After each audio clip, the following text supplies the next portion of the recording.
back to another FERMAT Friday. We're switching things up a bit today. Today, we've got our first customer joining the podcast. So I'm super excited to chat with her. Today, we've got Erin Silvia, who's the director of marketing at Caddis. I was going to try to do a quick introduction of what Caddis is, but Erin, you're way more qualified to do that than I am. Do you want to give our listeners maybe a little bit of a rundown of Caddis and maybe some quick hitters on you?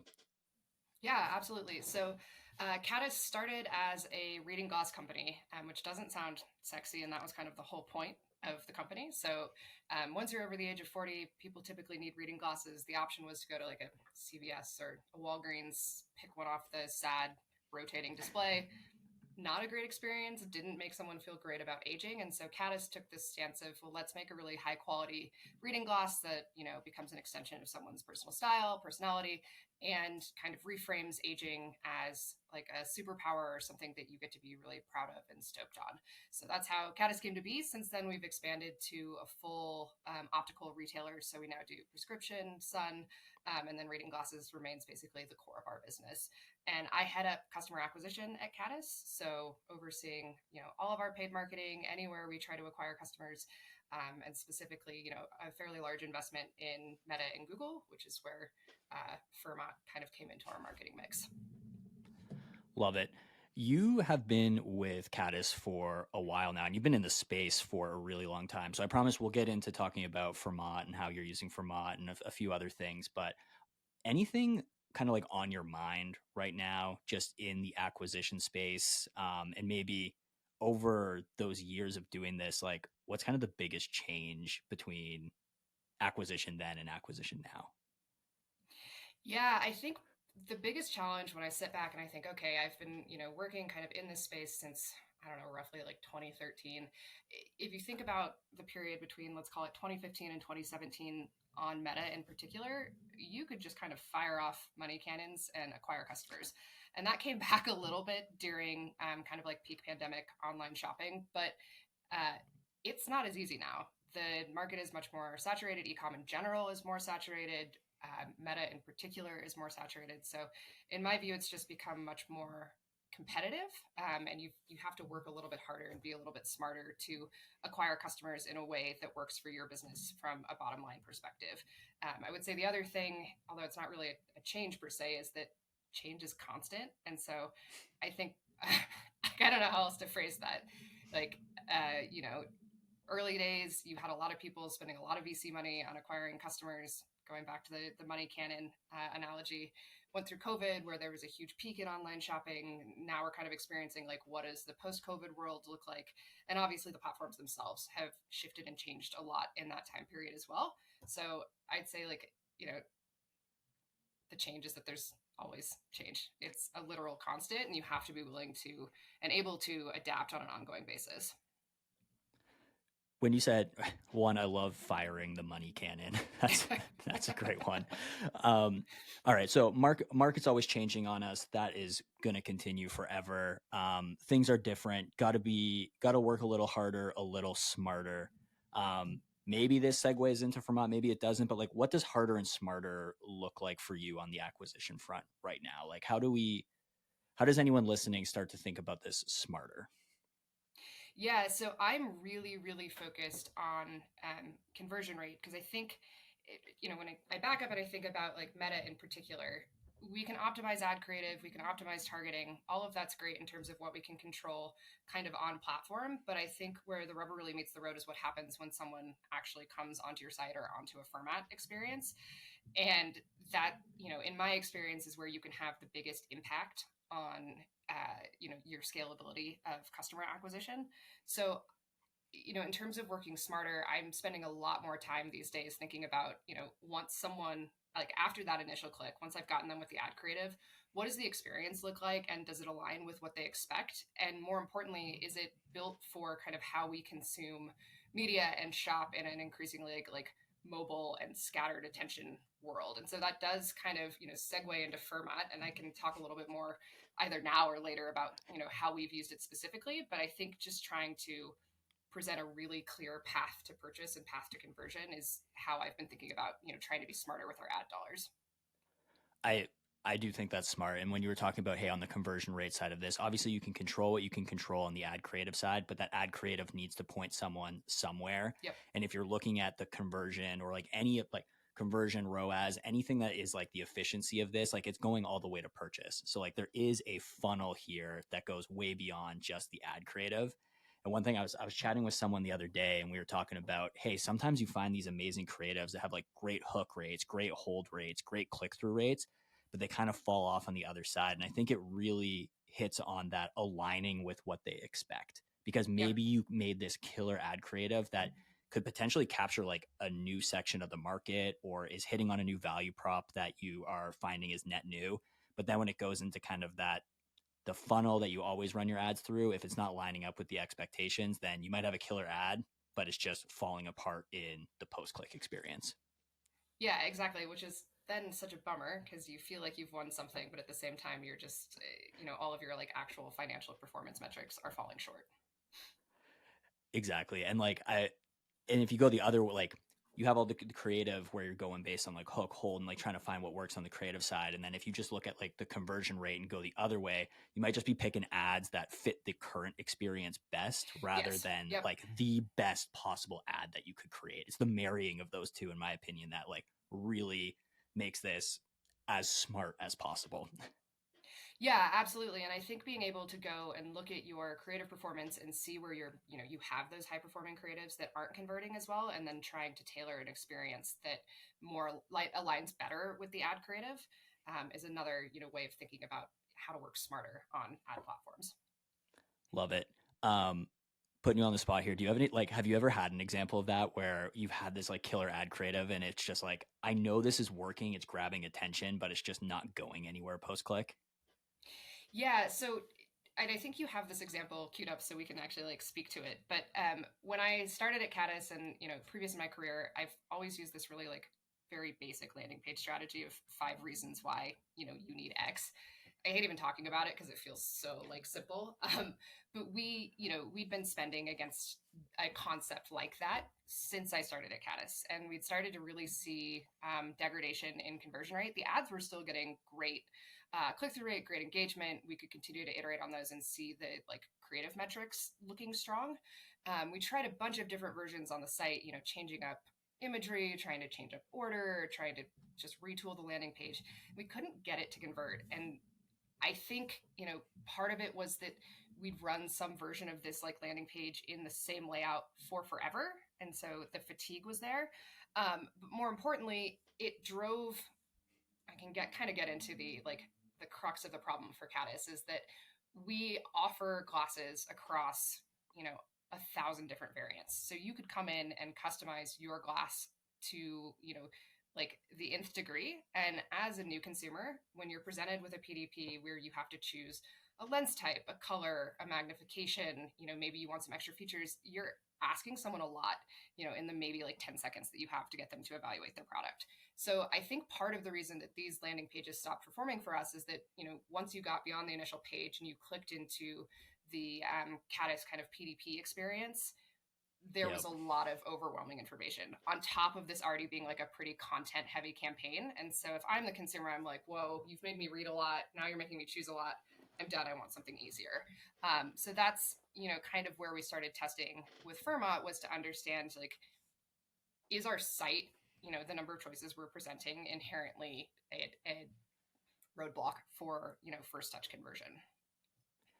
I love that. So, for those who are just listening and not watching, I have the Vermont landing experience that Erin's talking about up on the screen here. Um, Without you talking to me about this prior, I'm assuming this experience here is exactly what you're talking about, like being able to pull that kind of like merchandising out of the PDPs and like through a Yep. bunch of clicks and just starting to bring this into a singular view where someone who's coming in, they they were hooked on that ad, they end up into this landing experience and like you're actually pulling and merchandising directly on the landing page here, like they're not needing to click and explore beyond. Yeah, exactly. And then when they actually do get to the product on the landing page, there's a much more concise number of options. So we're able to serve up what people are actually purchasing, as opposed to, every single option that you could conceivably think to purchase.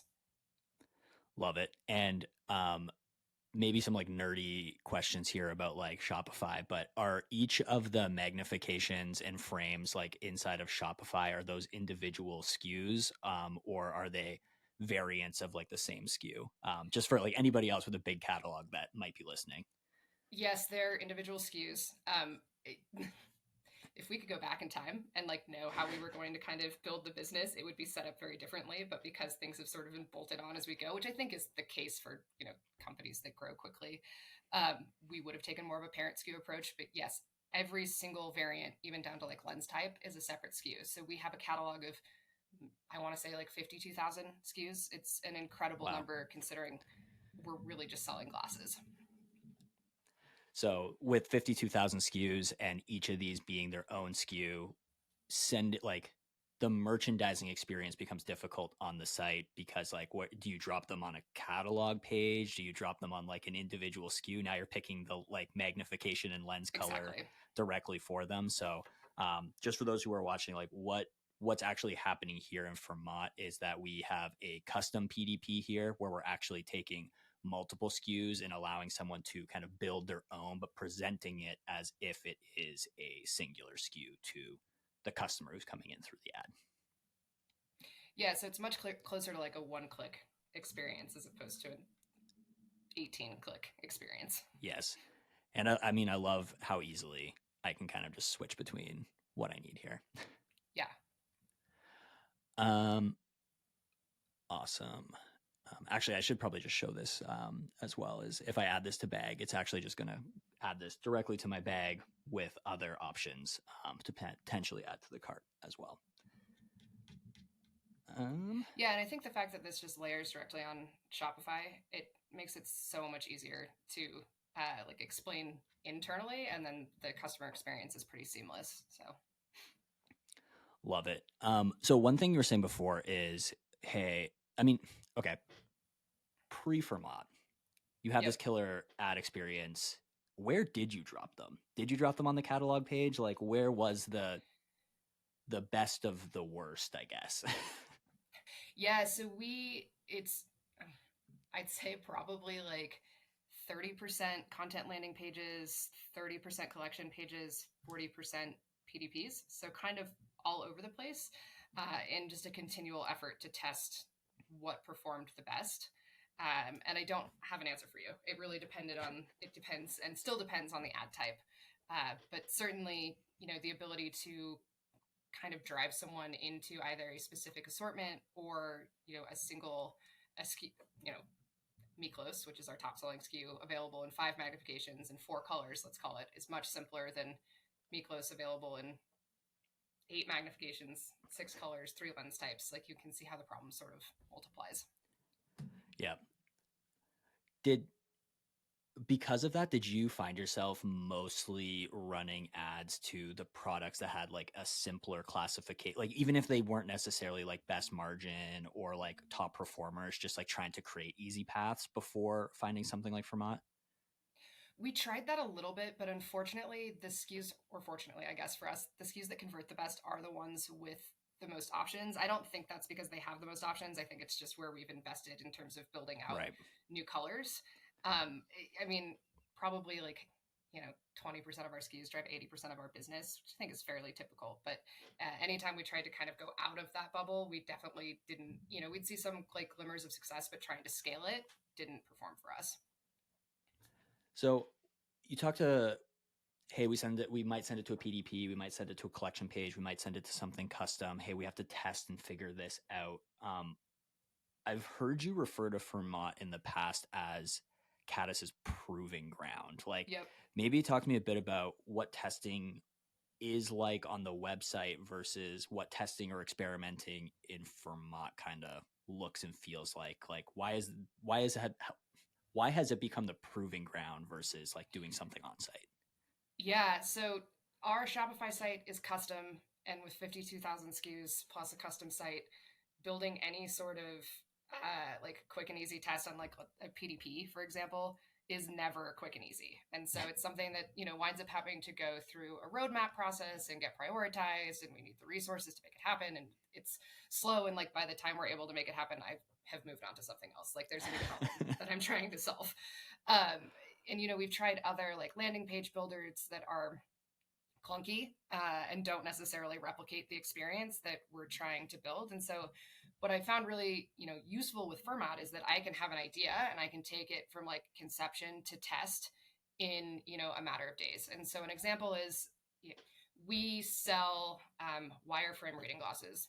They look like this. This one has clear lenses. This looks like a thing that like a normal person on a Zoom call would wear. We sell these default with tinted lenses, which is great for a fashion play and works for a subset of the population. But I had this theory that if we offered them with a clear lens in a way where you could easily find that clear lens option, we would see a better conversion rate. Just it's a more commercially viable SKU. We build those custom, so it's not like we could, order the inventory, build the PDP, and test it. That's like a 90 to 120-day cycle for us to figure that out. Jeez. Yeah, right. Like not, and again, by that point, there's a new problem. So we were able to build kind of that clear lens landing page with FERMAT, pull in that specific SKU, see how that converted without all of the noise of colored lenses and other options and what have you. And by doing that, I was able to go to our merchandising team and say, look, I have this, these metrics that show that this is converting really well for us at an acceptable CPA. We think we've started to achieve scale here. How do we build this so that we're making better margin on it versus trying to build it as a custom product? So it really becomes a proving ground, both for like the site experience. So we built this simpler page and it converts better. How do we do that? And merchandising or product development, using that huge catalog to our advantage and saying, instead of building this variant custom, let's bring it in directly. Let's make better margin on it. We'll sell more of it. I love that. I was expecting the site experience side of things as the proving ground, but actually having this be helpful from a merchandising and like, hey, how do we make our product more efficient? Like, that is beautiful. And especially like when you're able to build, again, go from concept to actual implementation faster Yep. and easier, you're able to do that. Like, I'm the same way. Oh, I have this amazing idea, but if it's going to take me like 2 weeks to bring it to life, by the time I Right. actually get there, it's like, oh, well, on to the next set of problems or something new came up and you just kind of like put Yeah, it off you're to the over side. it. So, Like, um, on the like on the product side of things, that's really interesting to me. So like, hey, we know this is going to work. It's at an acceptable CPA. Let's make this more efficient. Like, maybe walk me through like how does that conversation go? Like when you're talking to the team, like how do you I don't even know what I'm really asking here, but like what was that conversation like to go from like I've learned something to let's change how we're merchandising this and like let's find a way to make this more viable. yeah. So, I mean, it was really, we're a small team, which I think makes these types of conversations easier. But it was literally just me saying, I had this idea. I've brought this up before internally. I can be a little bit of like a dog with a bone when I get an idea. So no one was surprised that this was happening. But I was able to pull up both the FERMAT experience. We're all remote, so being able to show it digitally is great. Pull up all of our metrics and then compare it against, kind of in aggregate, this is where we see, our meta account run. And this is where we saw this specific experience run relative to like our baseline. And because it's outperforming our baseline, we've spent, X amount against it. There's kind of like proof positive here that it works. And so we were able to kind of talk through as a group, okay, how do we take this to the next step and do it in a way that's like still pretty risk adverse before we bring in a ton of inventory, but like let's continue to iterate on it and see how we can build it out, build out the SKU in a risk averse way and see how it performs kind of over the longer term and with more marketing support. Risk averse, like one thing we talk about like here a lot is like the expense of doing something, and expense isn't just like how like monetarily expensive No, something it's is, but time, I like think. time and like the risk, like you were talking about. Like if you do something and you make a big bet and you change the site, like it can come with some like brand degradation, it can hurt Yes. returning business. So like there's opportunity costs, there's actual monetary costs, but to your point, like the time side of this I think is the biggest one. And I know that you one thing that you were talking to me about in the past is just kind of like your experience working with the FERMAT team. Like how has that played into the time saving aspect of this for you? Yeah, absolutely. We're super lean, like I said. And so if something's going to take me a while, it tends to just bounce down my to do list. because there's other things I can get to more quickly. Like, I think that's just human nature. And so having the FERMAT team really work as an extension of our Caddis team has been huge. Like, we can bring an idea, it's very quick for someone on the FERMAT team, shout out to Sarah, who's great, to help us figure out how to, set up the experience, get it live, start testing it, and, get data really quickly. And so something, like I said, that would have to go through the internal roadmap process and get built out and, maybe never happens in a couple of days. And then we're able to get data, based on, depending on how much we spend, within a week or so. So it's both from like a teamwork and like feeling supported standpoint, and just from a technological standpoint, everything flows much more quickly and much more efficiently. And there's a good exchange of ideas too, which I think is nice. I feel like in ecom, especially as like, on a smaller team, not agency side, and it's really easy to wind up feeling pretty isolated in your own little echo chamber. And so it's always nice to work with people who have kind of a broader view of what's happening, in the industry overall. I love that point. Yeah, feeling isolated, but also like looking through, like kind of having the blinders on to like a specific problem. And Sarah, in this case, like being able to look at what's happening across all the FERMAT brands, and like Yep. from a landing page perspective, a merchandising perspective, a CRO perspective, just being able to kind of like, oh, I've seen this work before, I've seen that work before. Like, let's kind of like brain meld what you're thinking with what I'm thinking and come up with the best solution possible. Yeah, exactly. Like, I can get so far snooping on like other people's ad libraries, and kind of making some guesses based off my own intuition. But it's great to have that thought partnership. Yeah. And I mean, I know you know this, but like when we're I mean, I do it all the time. Steal like an artist is like, go look at what's going on out there. But it's always like, there's always something that is unique to you or unique to them that you're not necessarily realizing. And like, sometimes I steal something, and then in hindsight, I'm like, wow, obviously that didn't work because they Right. have Totally. this, or obviously that didn't work because my business is like this. Yep. So I love that. I want to, you said something way earlier that I wrote down, and I kind of want to go back to it when you were talking about, hey, send people to a PDP, send them to the catalog page, maybe build something custom. And you tried other ones. I'm not going to ask you to name anyone, but like you referred to it as a clunky experience. Like, why was building landing pages kind of like the more traditional way strapped onto the site, like a clunky experience for you? Yeah, I almost think it's the additional, like the same problem of there being too many options. And then like brass tacks trying to get something to look good on mobile and desktop and across a number of devices. And I'm not a designer. I like know enough to be sort of dangerous, but basically trying to kind of use my limited skill set and the limited options in a landing page builder to come up with something that looks good, feels good from a brand perspective, and performs just took a ton of time and effort. And I think because FERMAT is, building on some proven, I don't know how to say this, not templates isn't the right word, but like there is a structure there that works. It takes a lot of the guesswork out of it and makes it much easier to build experiences that convert.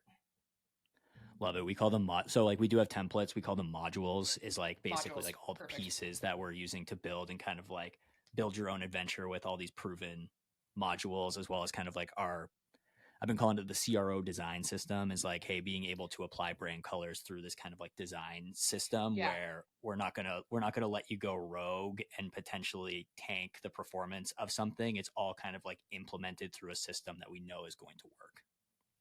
Yeah, and it feels cohesive, which is huge. I would also say I think part of the benefit, going back to this idea of thought partnership, is I would find myself kind of spinning out building landing pages, trying to identify exactly what I was wanting to test and how I kept everything else constant. And I could kind of talk myself in and out of a lot of different builds for landing pages, make myself a little crazy. So having someone to kind of build the experience alongside of, just it makes it a lot easier to get to a product that you feel good about. Love it. So one thing, again, I'm going to put you a little bit on the spot here. One thing that we get a lot on social right now is like, oh, I see you guys everywhere, but like, what exactly are you? If I was to ask what's FERMAT to you, like, what would your response be? How would you explain FERMAT to one of your colleagues somewhere else? Yeah, I mean, I can tell you kind of how I've explained it to people internally, but and I think you referenced this earlier, but I call it like a proving ground. So for us, it's the ability to kind of, take ideas from conception to execution and determine whether something works to improve our, conversion rate, our customer acquisition costs, all of the metrics that I'm held to.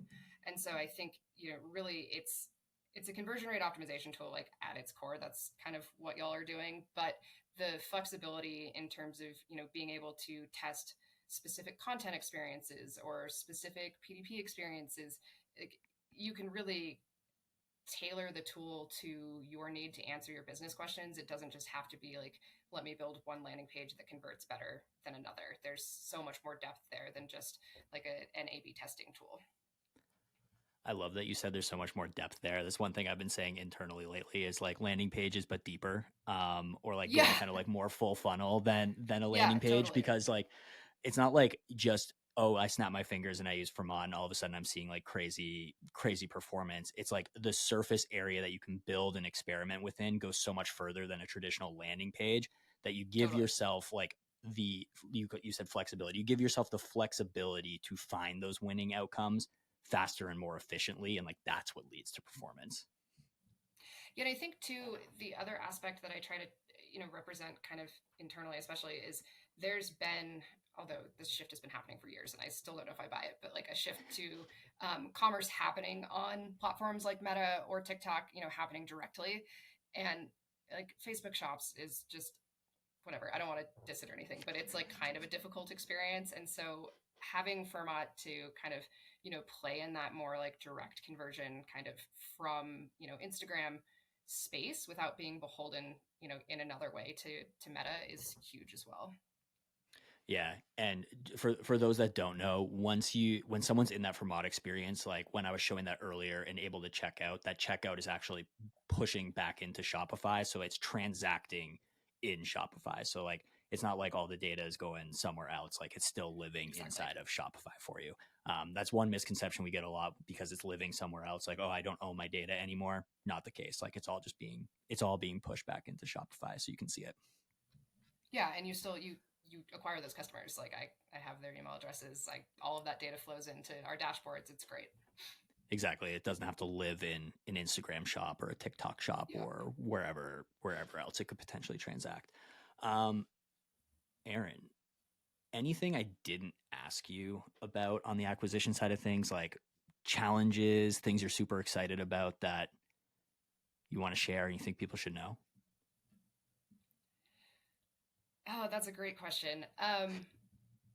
I mean, I think from a FERMAT perspective, I'm really excited to see how your technology starts to apply to like other channels. I see, potential, and I think I've mentioned this before, but to use this on, Google Shopping or Google Performance Max, like how do you leverage that experience where you have someone driving to a PDP traditionally? How can you, make those convert better and build more custom experiences for different channels where there's different levels of intent? So I'm really excited to continue to see how it fits into our overall marketing mix.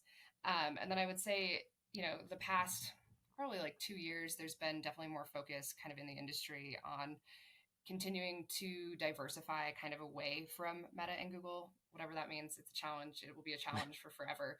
But along those same lines, like, from an acquisition perspective, I, am excited to see kind of what develops outside of those two platforms and how tools like FERMAT kind of, come along with changes in the overall industry.